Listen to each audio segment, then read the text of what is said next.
What's up, guys? Welcome back to the channel and some more Mythic Americas coverage. So it's definitely been a minute, but with a little trip to Gen Con and the Mythic Americas booth and just seeing all the cool stuff from the original releases, but also all the new things coming out for the game, new factions and so on. It was just really inspiring to see, again, some of these things in the flesh, have a chance to chat with the guys in person.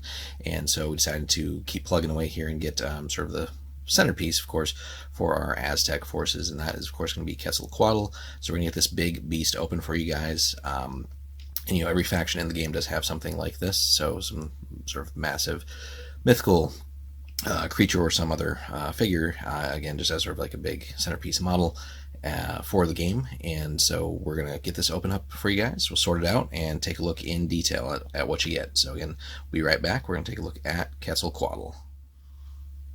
Alrighty, guys, we got everything open up here, and there's just so much in this kit. So first off, I want to mention, you know, the stuff is like expertly packed. So I've seen a lot of things, different companies, different games, different minis, where just, you know, a lot of stuff will arrive bent, broken, etc. Whether it's, you know, plastic, metal, resin, whatever.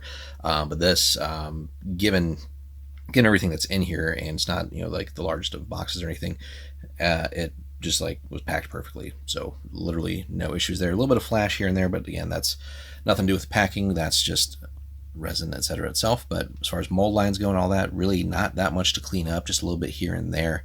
So, and everything, all the different components here, kind of got them laid out.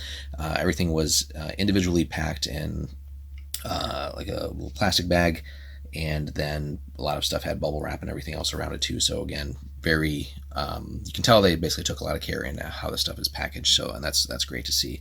So this was actually already off of the sprue though in the package, but not a big deal. But these are some chunky resin sprues here. So, but also everything's labeled, so it's going to make assembly a snap, even though this isn't really something that's hard to figure out in the first place.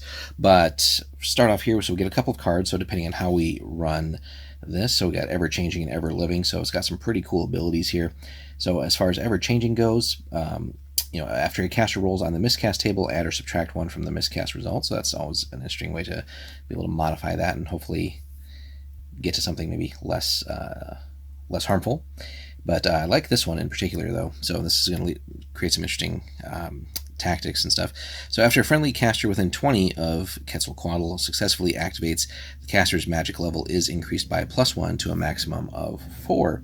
So with that, you know, point savings, without having the book in front of me right now, or the list, but, you know, just buy or take a couple of the cheaper casters and then just have them constantly activate near the Quetzal first few turns, easily increase their levels, and then they can kind of go off and do their own thing as they've effectively leveled up just by being near him. And really a 20-inch bubble on that, you know, when you put that on a board, especially like, let's say, just a 4x4 or something, right? That's a good amount of real estate there. So really cool abilities there. One thing on the cards, not necessarily the greatest cards. They're pretty thin, but again, put them in a sleeve or a top loader or something like that, and that, you know, it's not really an issue. So it does come with an MDF base.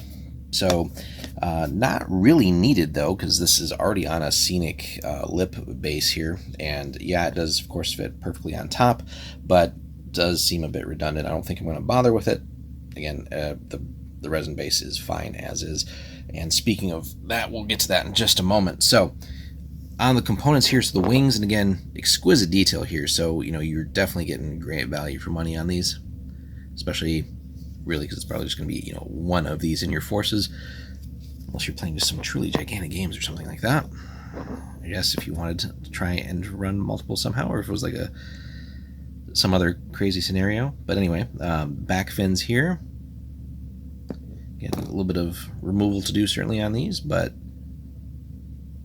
as you can see, flash and stuff is effectively not that bad. A little bit of trimming to do, that's fine. This one, again, already kind of broke off, but we got the feathers, so some of these smaller ones here. Hopefully that'll pick up decently on camera. Again, assembly is going to be a breeze on this stuff. Actually, can we get that to focus? Yeah, you can see some of their detail there. Tail feathers here. So again, a little bit of work to do, but will not be bad. I think that actually kind of sits like that, going from the picture, sort of where the tail continues there. So we'll get to work on that. And then sort of the upper body here, the neck. Again, just take a look at all that detail, guys. That is just awesome. It's going to be a hell of a lot of fun to paint this. Obviously where all the different things intersect here, so I imagine that's the wings. Some of the other body pieces here, probably the back fins.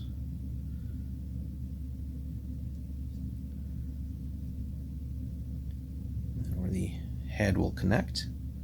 So moving on a little bit, some of the other bits here. So the head.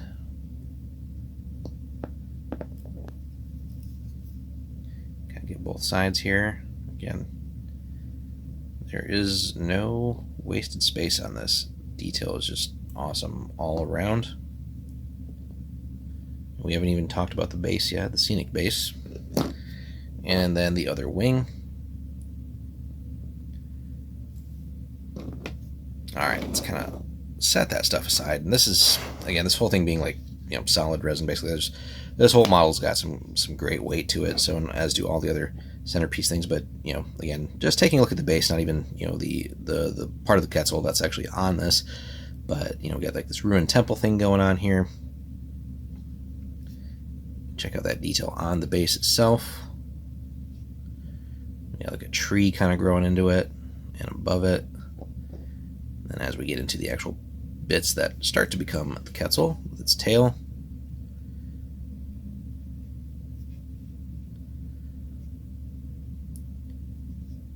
Definitely, these centerpiece ones, you're definitely gonna want to be careful with them, though. You know, certainly don't want to drop this thing. But awesome all the way around.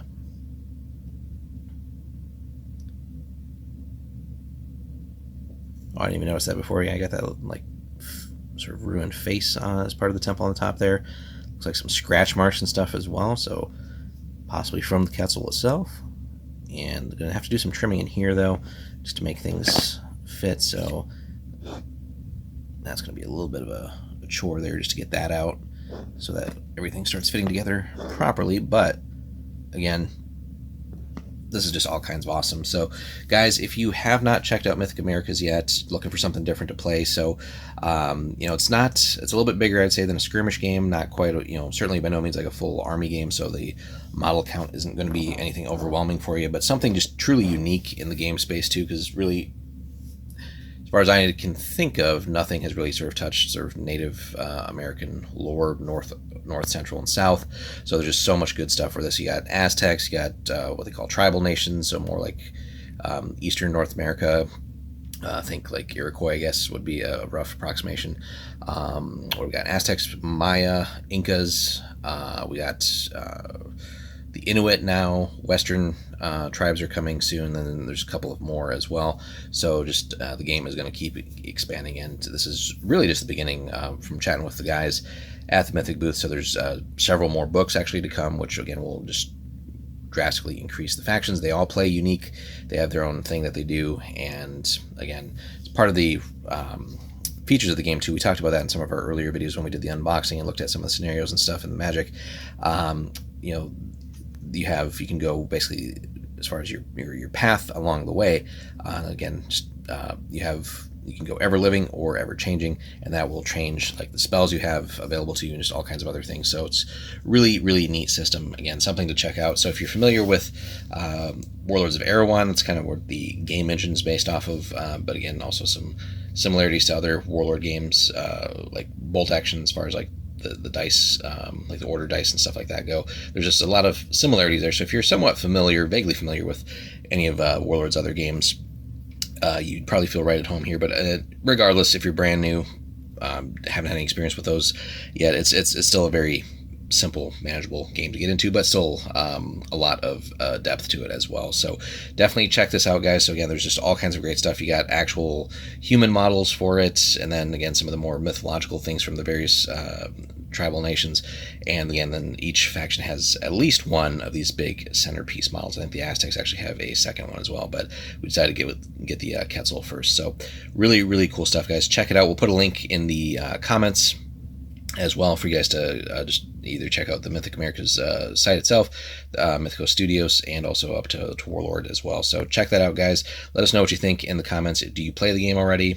Have you do you have a particular favorite faction, or any questions? Hit us up in the comments, and we will do our best to help you guys. So thanks so much for watching. We will see you in the next one.